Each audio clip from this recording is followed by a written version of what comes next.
From this to this. Opo, nagsagala kami ngayon ni Chawo. At hindi ko in-expect na ganito kami i-welcome ng mga tao dito. Yung dating pangarap ko lang na maaya ako sa ganitong event, ngayon natuloy na. What if magsagala na lang ako araw-araw, no? At eto nga, nandito kami sa mall kasi meron kaming bibili. Opo, bibili ako ng damit ngayon pero hindi para sa akin. Birthday kasi ng ate ni Chawot at napasakto pa sa sagala namin. At hindi ko nga in-expect na pabili din ako. Opo, kaya ayoko talaga pupunta sa mall kasi nabubudol din ako. Binilhan na din namin siya ng cake para mamaya kakantahan namin siya ng Happy Birthday to you. Huy, baka umulan. Kinakabahan nga kami kapag gumagabi kasi umuulan. Dito nga pala ako aayusan ni ate kami. Kabado bending ako kasi first time niya akong aayusan. Siguro kapag hindi ko nagustuhan, cancel na lang siguro yung sagala.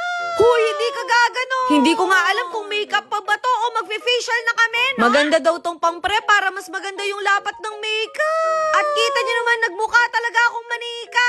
Nag-request nga ako na bagsak sana yung hair ko para maiba naman. Pero ako daw yung mahahasel kasi pagpapawisan lang ako.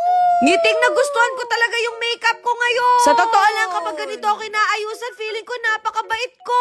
Pero hindi nila alam nangangagat talaga ako. Hindi ka aso. Nagpalagay nga ako ng body lotion para pumantay naman yung katawan natin sa mukha. Pangarap ko din kasi pumuti, kaya dito na lang ako sa lotion umaasa. Aminin nyo, nakaka-glow din siya sa balat, no? Naku, alam nyo na yung secret natin. So, ayan, mabilis ang change outfit to kasi magpo-photoshoot daw kami. Pasensya na kayo, gandang-ganda ako sa sarili ko ngayon. Kailan kaya talaga ako magkakajowa, no? Sakto, dumating na din si Prince. Sabi ko sa kanila, wag nilang masyadong agahan, baka pumuti na yung buhok nila kakahintay. Ayoko pa naman na hinihintay ako, no? Kaya naman naglaro na ako ng ganda-gandahan dito. Nagmukhang tao na naman tayo ngayon. Parang pwede na maging endorser ng sabon, no?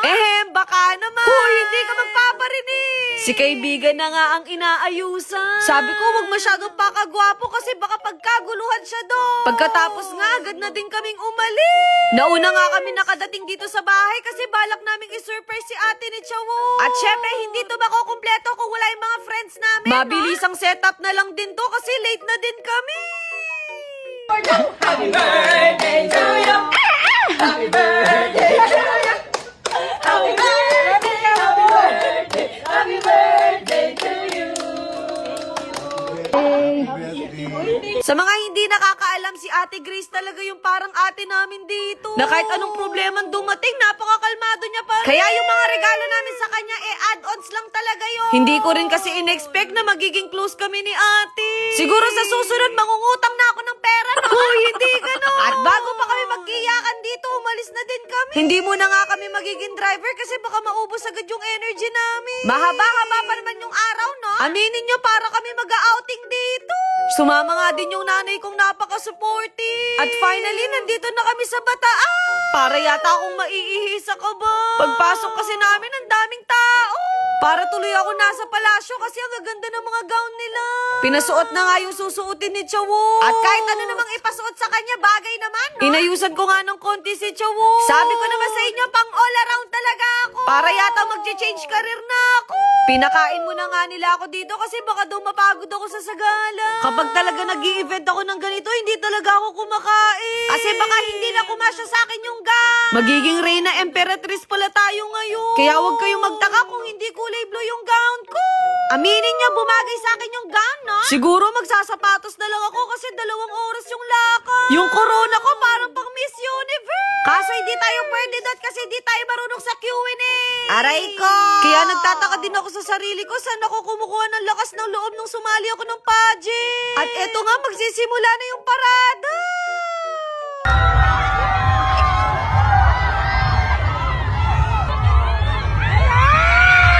Grabe talaga yung hiyawan dito. Alas 5 na nga ng hapon to pero ramdam pa rin namin yung init.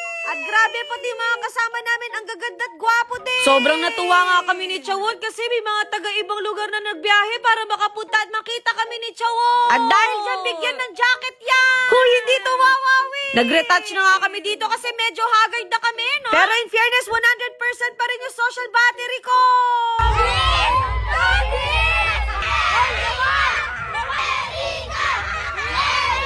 Hindi ko alam kung sa gala ba yung pinuntahan ko o mangangampanya na ako. Sa totoo lang, hindi ko rin in-expect na maraming magmamahal sa atin. Pakiramdam ko nananaginip pa rin ako kasi hindi talaga ako makapaniwala. Kumbaga, hindi ako si From This to This kung wala kayo. Kaya sa mga naiirita sa voiceover ko, maraming salamat sa inyo. Opo, natapilok pa ang ate nyo, no? Meron ng isang tao na lumapit sa amin na dinrawing kami ni Jowo. Napaka-effo! Kasi stickman lang ang kaya kong i-drawing. Buti na lang nagkaroon ako ng time na makapagpa-picture din kay AJ Raval. Opo, hindi man ako nakalahati sa ganda niya, no? Finally, nakahinga na rin ako dito sa gas. Para ako nagbuhat ng isang kaban ng bigas. Huy, ang OA! Sakto, meron silang pa-catering dito. Kinapalan ko na yung mukha ko kasi gutom na talaga ako. Hindi man halata sa pagkain ko, no? Kumuha din ako ng tempura at sushi para sulit naman yung pagod ko. Sana meron pang matira para makapag-sharon mamaya. Kaya naman, kainan na. Happy feel ko talaga yung kumakain kaya wag niyo akong pinapagutom. Kaya sa future na magiging jowa ko, wag mo akong titipirin. Ayun lang. Bye!